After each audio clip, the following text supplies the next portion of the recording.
Fun with failure.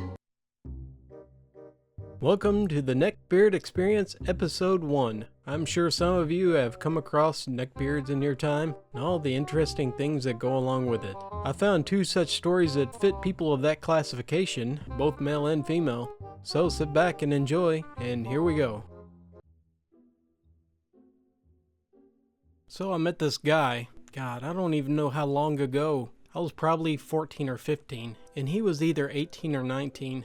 I met him because he was dating an internet friend of mine who was a year older than me, and we got friendly. I ended up keeping up with him in the breakup because she has a nasty habit of cheating on her boyfriends, and I didn't want to deal with it. I still kept in contact with him after I turned 18. So the following is just sort of a summary over the period of a few years. We online dated for a while because that's what you did back in 2001, and at the time, I thought older guys were super cool, even if, well, you'll see. This is the guy who taught me that adult men who want to date teenage girls are hilariously lame. He was half white and half Mexican, but he hated Mexicans. He has since he become an alternative rights conservative, at least according to Facebook. He actually thought he was a reincarnated samurai. Total weeb, to be honest. But I was 15 and also into anime, so I could work with that. And he had a huge virgin fetish. He was really into nuns, actually. Like creepily into nuns. Which was actually sort of a problem for me, because I was raised super Catholic and I didn't leave the church until I was an adult. I don't remember why, but eventually we did break up, but we stayed friends who occasionally cybered for a while, until I started dating another guy, who actually went to my school, and lost my virginity. He got pissed, and refused to speak to me for a year or so. After that, he came back and told me that he forgave me for losing my virginity, and for some reason, I decided to stay friends with him, even though by this point, I was 17 or 18, and I had realized that he was a complete loser. Within a year or two of forgiving me, he made me start playing Gaia with him, for whatever reason. I never really liked it that much, but I did enjoy wandering through the houses, trying to bust people cybering in them. That was really all I ever did, to be honest. So, while I was on Gaia with him, he suddenly comes up with, he's in love with this girl, who is younger than me, maybe 18. At this point, he's in his mid-20s, and she's being so mean, and doesn't want anything to do with him. So I looked at the post that she made, wherein she details how he's been creepily stalking her on Gaia for months, sending her all those stories to impress her, and detailing how he's a reincarnated werewolf who's supposed to mate with this wolf god. Please note that I did not say goddess, and that is intentional, and birth some new world order where he's in control or something.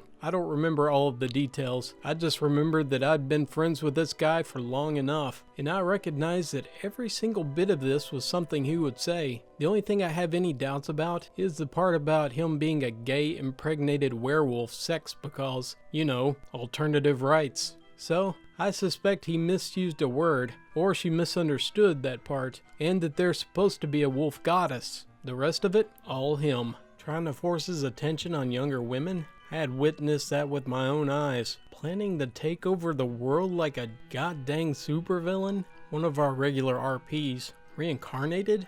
Well, the werewolf part was new, but he's been all up in that crap the entire time I've known him. Creepy wolf crap? Again, the gay thing was new to me, but he's always been obsessed with wolves. He's one of those mall ninjas who love wolves and cheap katanas. He didn't take me taking her side very well, and we eventually lost touch again, until years later, he found me on Facebook.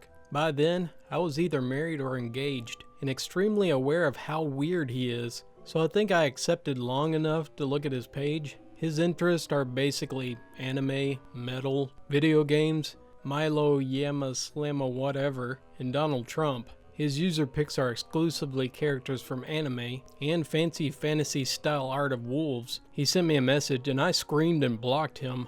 I wish I embellished any part of this story, but sadly, there is more than just this, but it didn't fit well in the narrative. I am one that doesn't get embarrassed easily or get flustered quickly. This story is one of the few times in my life that I didn't have a reply and I was lost for words. as it was seriously out of the blue, unexpected, and left me speechless. I was just a young sociology major that went out for answers on a survey and came back with psychological trauma. In the great words of Billy Bob Thornton and Sling Blade, "He was just a boy, you shouldn't have done that." Social method classes was a time for our inspiring sociological masters to get out there and really go ham, egg, and cheese on the issues on our campus. Going deep into issues like Mickey Rooney on 60 Minutes, or Chris Hansen catching predators.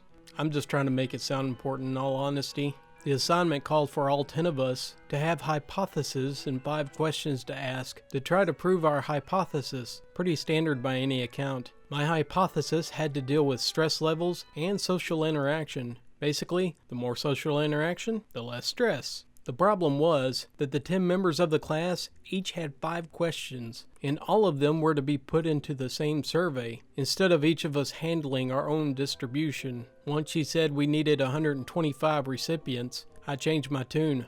The 10 other had various hypotheses, from stress to gender distribution of degree plans. Once again, all standard, no big deal. Until we reached the last girl in my class, and her hypothesis on gender and sexual relations, pretty much who has more sex. That, my friends, is a series of questions that got me into hot water, as being present as they take the survey. Things would get weird quickly. We all get scheduled distribution times, and places, and a stack of surveys, and sent on our merry ways. My butt gets the noon shift at the student union and dining hall. I walk around handing out surveys, and mostly giggling at the sex questions. As the place cleared up, and I had already moved about like a blind beggar, asking for change and hitting up everyone in the open area, I had to move to the dark corners of the student union, where shouts about manga characters could be heard, and LARP swords were fashioned. I knew a few of them, the LARP swordsmith, and we both brewed mead. A few others I talked anime with. They were all a relatively good group of people. Now, I know a couple of neckbeards that hang out there.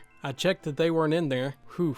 Just a few girls, one knitting, one reading, and another playing DS. I approached and asked if they would like to help me out and take the survey. All around, yes. Back in my head, oh hell yes, 3 down. Taking into account that I knew the girl reading from high school, and the DS girl runs hella good support on League of Legends, streams with a mutual friend.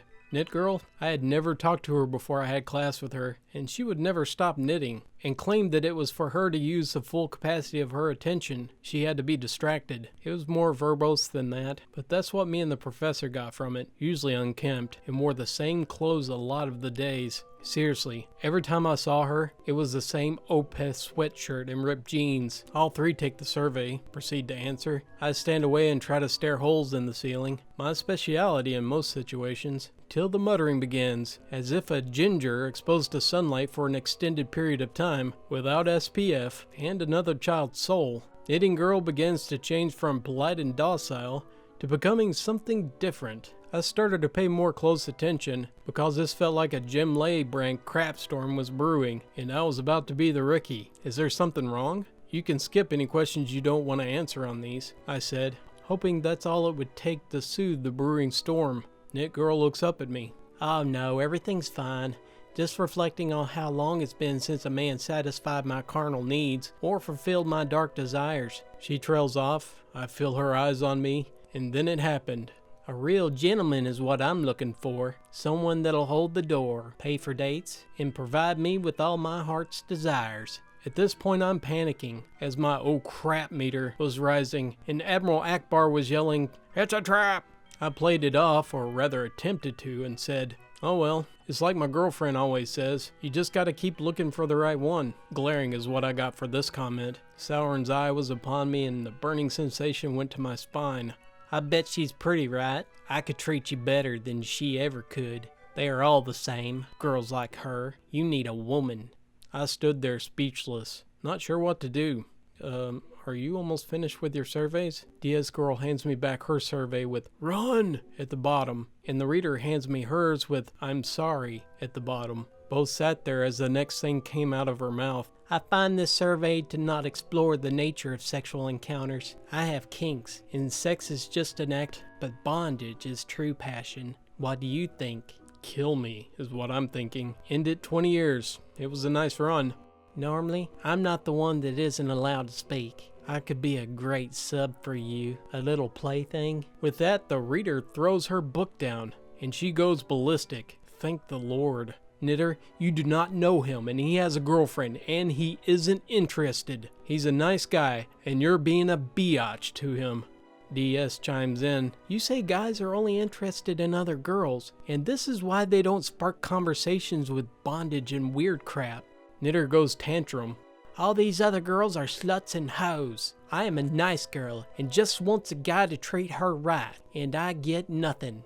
I took this opportunity to gather my crap and make like my dad and split. The whole time contemplating what the hell just happened, and how I can get that out of my mind. I'm shuddering right now at the thought of it.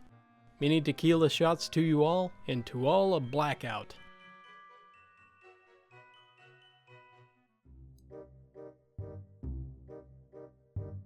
Thank you for everyone who made it this far in the video. I hope you enjoyed those stories.